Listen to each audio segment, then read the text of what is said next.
በመጨረሻም በሳውዝ አፍሪካ በትላንትናው ዕለት ያስቀመጡት ቀነ ገደብ መጠናቀቁን ተከትሎ በዛሬው ዕለት ህዝቡን እየጨረሱት ይገኛሉ። በዚህም በርካታ ኢትዮጵያን ለተረፍነው ድረሱልን እያሉ የሚገኙ ሲሆን በደቡብ አፍሪካ በዛሬው ዕለት ምን ተፈጸመ? ዝርዝሩን ይዤላችሁ ቀርቤያለሁ።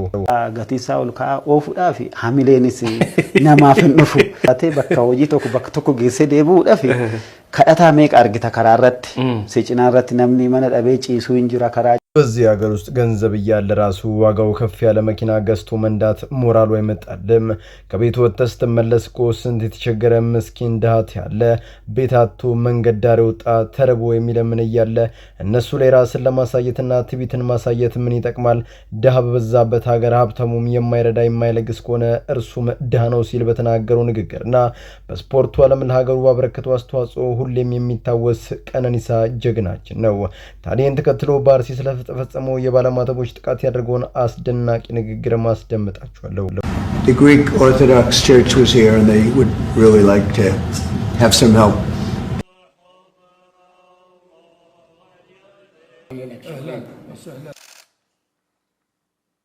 በመጨረሻም የቀድሞ የክርስትና ሀገር ባይዘንታይን ኢምፓየር በአሁኑ ደግሞ በቱርክ ቁጥጥር ስር የምትገኘው ስፍራ ለበርካታ ዓመታት የእስልምና እምነት ተከታዮች ብቻ የሚኖሩባት ስፍራ ስትሆን በጣም በሚያስገርም ሁኔታ ታዲያ የቱርኩ ፕሬዝዳንት ጠይብ ኤርዶጋን የቀድሞ የኦርቶዶክስን ቦታ በመስጠት በቱርክ ውስጥ ክርስትና እንዲሰበክ ታላቁን በር ወለል አድርገው ከፍተዋል።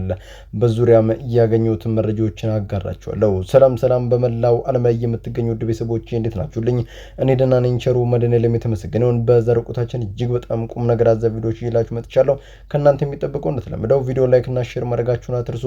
ዳይ ወደልት ቪዲዮ ኒመነ ዳቤ ጪሱ እንጅራ ከራጭና ከንሲከዳቱ ጅራ ዋኛቱ ዳቤ አተም ከነረት ኮንኩላታ ዳዳ ነንቀበጀቴቶ ሾጎዱን ፋርጊሲሶ አልገባንም አላወቅንም እንጂ ድሃ በበዛበት ሀገር ሀብታሙም ድሃ ነው። ይህንን አንጀትን የሚበላና ጥልቅ እውነት የተናገረው ማን ነው? ተወዳጁ ሩሩ ጀግናው አትሌታችን ነው። አለኝ ተረፈኝ እያሉ በሚታበዩ ሰዎች ላይ የሚሰብር እውነትን ተናግሯል። እንዲሁም በአርሲ ባለማተቦች ላይ ይደርስ ያለውን አሰቃቂ ጥቃት በይፋ መውግዟል። የጀግና አትሌት ለመንግስትም ሆነ ለአጥፊዎች ያስተላለፈው ቆራጥ መልእክት ምንድነው? አብራችሁን ቆዩ። ዝርዝሩን ይዤላችሁ ቀርቤያለሁ። አትሌቱ በመጀመሪያ የተናገረው በማህበራዊ ሚዲያ በየአደባባዩ ራሳቸውን በማሳየት ስለሚጣጣሩ ሰዎች ነው።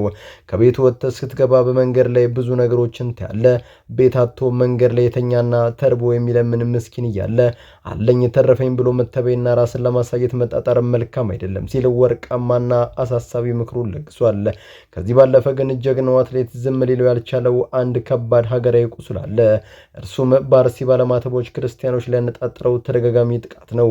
አትሌቱ ይህንን ድርጊት በጽኑ አውግዞ የአሳዛኝ ድርጊት የጮውን የአርሲን ህዝብ ስም በከንቱ ጥላሸት የቀባ ነው ብሏል። አክሎም መንግስት ይህንን ወንጀል በዝምታ ማለፍ እንደሌለበትና በአጥፊዎች ለም የማያዳግም እርምጃ ሊወስድ እንደሚገባ በማሳስበዋል። እባካችሁ ታረሙ አስተውሉ ሲልም ጥብቅ መልእክቱን አስተላልፏል። በእውነት የአትሌት የሜዳ ላይ ብቻ ሲሆን የህዝብ ልጅና የሞራልም ጀግና መሆኑን በተግባር አሳይቶናል። የህዝብን ብሶት መናገርና እውነትን መመስከር እውነተኛም ጀግንነት ነው። ውድ ቤተሰቦቼ የዚህን ጀግና አትሌት ወቅታዊ የደፋር ንግግር እንዴት አያችሁት? ድሃ በበዛበት ሀብታም ድሃ ነው ባለው ወርቃማ አባባል ተስማማላችሁ? መንግስት ስርሱ እንዳለው በአጥፊዎች ላይ የማያዳግም እርምጃ ይወስዳል ብላችሁ ታሰባላችሁ? ሀሳባችሁን ኮሜንት ላይ ያስፍሩልኝ። አፍሪካ ውስጥ ከፍተኛ ውጥረት ነግሶ ነው ያለው። ዱላና የስለት መሳሪያ የታጠቁ ወጣቶች እዛም እየታዩ እንዳለ እየታወቀ ነው ያለው።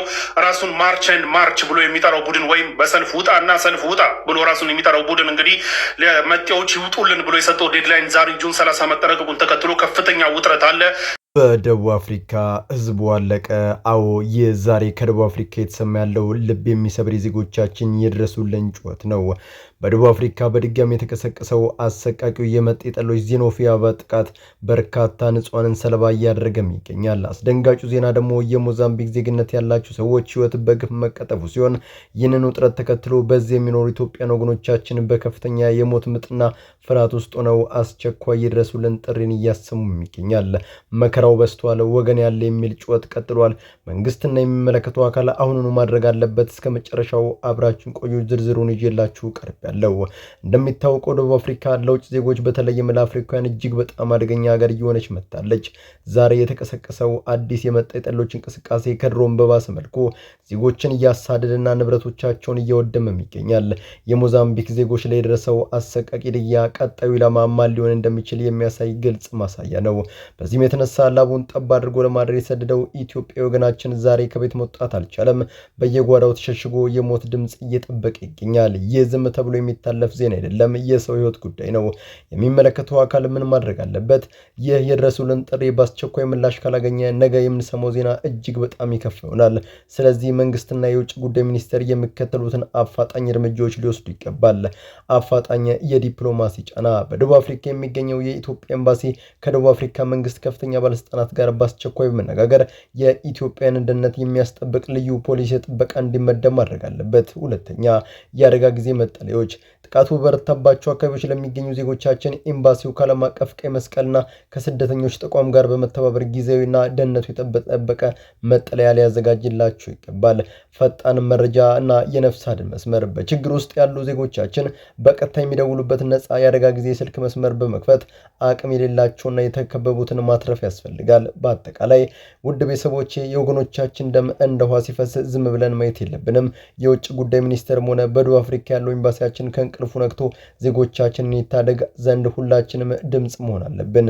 ይህ ቪዲዮ የሚመለከተው አጋር ጋር እንዲደርስ ሼር፣ ላይክ ማድረጋችሁን አትርሱ። አመሰግናለሁ።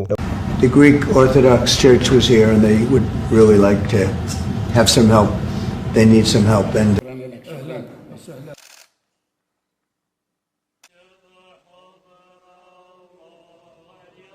በመጨረሻም እንኳን ደስ ያላችሁ፣ እንኳን ደስ ያለን። በቀድሞ የባዘንታይን ግዛት በዛሬው ደግሞ ሀገረ ቱርክ እጅግ በጣም አስገራሚና ታሪካዊ ዜና ተሰምቷል። በእስላማዊ አቋማቸው የሚታወቁት ፕሬዝዳንት ኤርዶጋን ለመጀመሪያ ጊዜ የኦርቶዶክሳውያን ጥንታዊና ታላቅ መንፈሳዊ ስፍራ ለአባቶች ለመለስ በራቸውን ወለል አድርገው ከፍተዋል። ይህንንም ተከትሎ ወደ ክርስትና እምነት አባቶች እጅግ በጣም አስደናቂ አቀባበል በቱርክ ምድር ተደርጎላቸዋል። ለመሆኑ ቱርክ በግማሽ ክፍለ ዘመን በላይ ዘግቶ የነበረውን ይህንን ስፍራ ዛሬ ለምን መለሰች? የድርጊት የሀያሊቱ አሜሪካ መሪ የሆኑት ዶናልድ ትራምፕ የዲፕሎማሲያዊ ጫና ወይንስ በቱርክ ውስጥ እየተነሳ ያለው አስገራሚ ክርስትና መነቃቃት ያመጣው ውጤት? እስከ መጨረሻው ድረስ አብረን እንቃኘዋለን። ታሪክን ወደ ኋላ ስንመልስ የዛሬው ኢስታንቡል የቀድሞ ኮንስታንቲኖፕል የዓለም የክርስትና ማዕከል የባዘንታይን ግዛት ዋና ከተማ ነበረች። ዛሬ በኤርዶጋን የተመለሰው ውይይት የተጀመረበት ስፍራ በርካታ የኦርቶዶክስ ፓትሪያርኮችና ሊቃውንት የተፈሩባት ታላቁ የአልኪ መንፈሳዊ ትምህርት ቤት ነው። ይህ ታላቅ ስፍራ በቱርክ መንግስት ትእዛዝ ከ1971 ጀምሮ ለ50 ዓመታት ዘግቶም ቆይቷል። ለመሆኑ ቱርክ ይህንን በራፍ ዛሬ ዳግም ለመክፈት ለምን ተገደደች?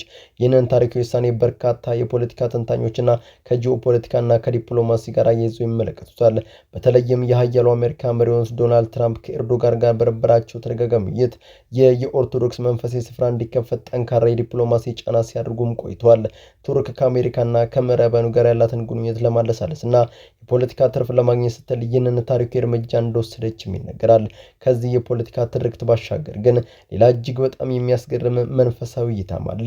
ይኸውም በቱርክ ውስጥ ከዕለት ወደ ዕለት እየታየ ያለው ድምፅ አልባው የክርስትና መነቃቃት ነው።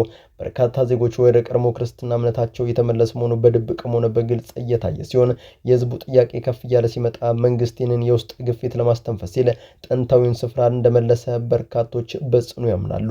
ምክንያቱም ፖለቲካዊ፣ ዲፕሎማሲ የሚሆን ውስጥ መነቃቃት አንድ የማይካድ እውነት አለ። እርሱም የእግዚአብሔር ቤተ መቅደስ የነበረው ስፍራ ዳግም የዝማሬና የጸሎት ማዕከል መሆኑ ነው።